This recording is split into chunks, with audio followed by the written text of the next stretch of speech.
Bonjour à toutes et à tous. Bonjour Philippe. Bonjour Nicolas.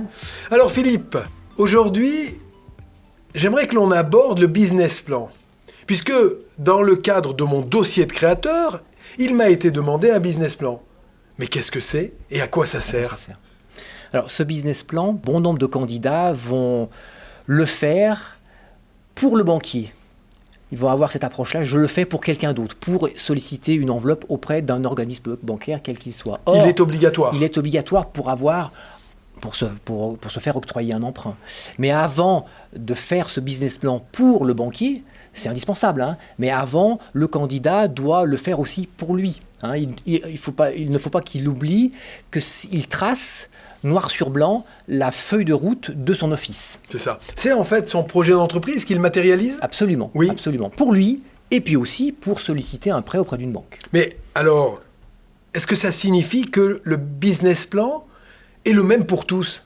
Eh bien non, parce que normalement, on est censé avoir, chaque candidat a son propre projet d'entreprise. On peut avoir des enveloppes demandées auprès de telle ou telle banque, la Caisse des dépôts par exemple, tout le monde va peut-être solliciter la même enveloppe. Mais au sein de chaque prévisionnel, chacun va avoir son propre projet. Certains vont avoir, en fonction de la région, un produit moyen à l'acte plus élevé que d'autres. D'autres vont embaucher dès le 2e mois, d'autres vont rester 1 an sans embaucher. Au final, on n'a pas du tout la même photo. Très bien. Mais alors, ce business plan a été mis en œuvre, on l'a remis aux différents organismes, mais j'ouvre mon étude, et qu'est-ce que je fais de ce business plan après ? Et c'est là où il ne faut pas faire l'erreur de le mettre dans la poubelle, on va dire. Oui. Hein.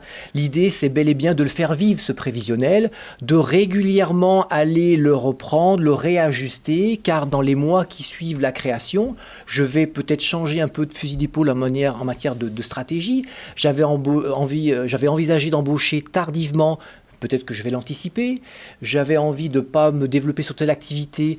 Je vais peut-être revenir en arrière. Donc tout ceci, il faut faire vivre ce prévisionnel tous les 3 mois, tous les 6 mois, 1 an, tous les ans quand on aura un rythme de croisière. Mais en tant que créateur, il faut être beaucoup plus vigilant sur la fréquence de la réactualisation. En fait, il me sert, si je comprends bien, à piloter mon entreprise. Exactement, outil indispensable. C'est ça, et à ajuster en fonction des évolutions. Et au moins, c'est écrit.